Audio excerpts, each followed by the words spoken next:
You're exhausted. Not physically, spiritually. You've been carrying things God never asked you to carry. Worrying about things He already has in His hands. Try to control outcomes that belong to Him alone. And deep down, you know it. You know there's a difference between saying you trust God and actually trusting Him. Most believers live their entire lives in that gap. Today, we're closing it. Because when you cross from believing about God to trusting Him completely, everything changes. Not someday, not eventually. Everything changes. Here are 6 things that happen when you finally, fully trust God with your life. 1. You experience unexplainable peace. Philippians 4 verse 7 doesn't say God gives you answers. It says He gives you peace that surpasses all understanding. Read that again. Surpasses understanding. That means it doesn't make sense. It doesn't fit your circumstances. It doesn't line up with your bank account, your diagnosis, your broken relationship, or your unanswered prayers. It just arrives, and it guards your heart like a soldier at the gate. This is not the world's peace, the kind that only shows up when everything is fine. This is the peace of a man walking through fire and not smelling like smoke. When you trust God completely, people around you won't understand how you're still standing, how you're still smiling, how you're still praising. You won't be able to explain it either. That's the point. 2. You let go of control. Here's an uncomfortable truth. Your need to control is a confession that you don't fully trust God. That's hard to hear, but it's true. Proverbs 3 verses 5 to 6 says, "Trust in the Lord with all your heart, and do not lean on your own understanding. In all your ways acknowledge Him, and He will make your paths straight." Notice what it doesn't say. It doesn't say trust God, but keep one hand on the wheel. All your heart. Not most. Not when it's convenient. All. Control is an illusion. You never had it. The believer who trusts God completely stops pretending they do. They stop micromanaging their children's futures.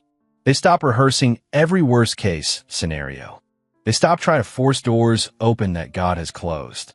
Letting go isn't weakness. It's the most courageous act of faith you will ever perform. The moment you release the wheel, that's the moment God actually drives. 3. Your faith becomes stronger through trials. Nobody wants to hear this, but you need to. God doesn't always remove the trial. Sometimes He uses it to build you. James 1 verses 2 to 4 says to count it all joy when you face trials of various kinds, because the testing of your faith produces steadfastness. Steadfastness. That's not a word for someone who avoided hardship. That's a word forged in fire. Here's what happens when you trust God through the hard season instead of begging Him to end it. You discover He is faithful, not because someone told you, but because you lived it. You find out that His grace really is sufficient, that He really does work all things together for good, that the pit you're standing in is not your final destination. Every trial you trust God through becomes a testimony, and every testimony increases your capacity to trust Him in the next storm. Faith doesn't grow in comfort. It grows in the furnace. Don't waste your trial. Trust God through it. 4. You stop living in fear of the future. Fear and trust cannot occupy the same heart at the same time. One will always push the other out. Isaiah 41 verse 10.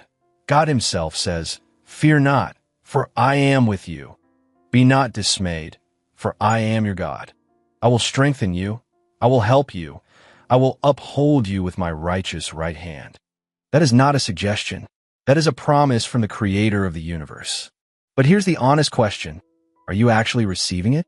Because many believers quote that verse on Sunday and scroll through worst-case scenarios on Monday. They've memorized the promise, but they're living the anxiety.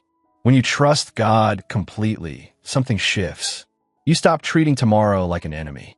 You stop planning for every possible catastrophe. You start waking up with expectation instead of dread. Not because life gets easier, but because you know who holds it. The future is not a mystery to God. And if you trust Him with it, it doesn't have to be a terror to you. 5. You become more obedient to God's direction.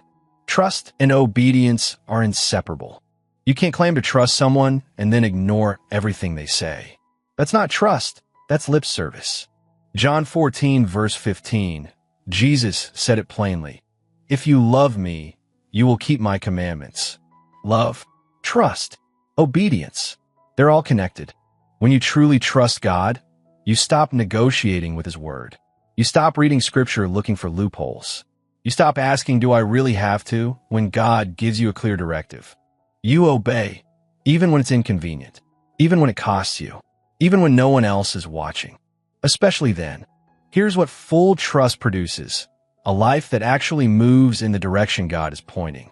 Not a life that circles the same mountain of disobedience for years, wondering why the blessings aren't coming. Partial obedience is still disobedience. Half-hearted surrender is still holding back. Trust God enough to obey Him fully. Not when you understand it. Not when it feels right. Now, 6. You see God move in ways you never expected. This is the one that will wreck you in the best possible way. When you trust God completely, He starts doing things you didn't plan, couldn't orchestrate, and wouldn't have even thought to ask for. Ephesians 3 verse 20 says He is able to do far more abundantly than all that we ask or think. Far more abundantly than all that we ask or think. Your imagination has a ceiling. God's provision doesn't. But here's the thing, most people never see this. Not because God isn't willing, but because they never fully released control long enough for Him to work. They trusted God, but kept a backup plan. They prayed, but never fully expected an answer. They believed, but limited Him to what seemed logical. Full trust removes the ceiling. When you stop telling God how to handle your situation and start genuinely surrendering it to Him, He moves in ways that leave you speechless. Doors open that were welded shut. People arrive at the exact moment you needed them. Provision comes from directions you never saw coming. Not because you figured it out, because you finally got out of the way. So here's the question you have to answer before this video ends. What are you still holding back from God? What area of your life are you managing, controlling, and protecting because some part of you doesn't fully believe He'll handle it right? Your finances? Your future? Your health? Your family? Your reputation? Name it. Because that thing, the thing you just thought of, that is the exact territory God is asking you to surrender today. Proverbs 3 verse 5 doesn't say trust God when it's easy. It says trust Him with all your heart. Not 90%. Not when you understand the plan. All of it. So make the decision right now. Surrender control. Embrace the peace that surpasses understanding. Walk in obedience. Trust Him through the trials. Let go of fear. And get ready, because when you do, God will move in ways you never expected. If this message challenged you, share it with someone who needs to hear it. And if you're ready to go deeper in your faith, subscribe. There's more where this came from.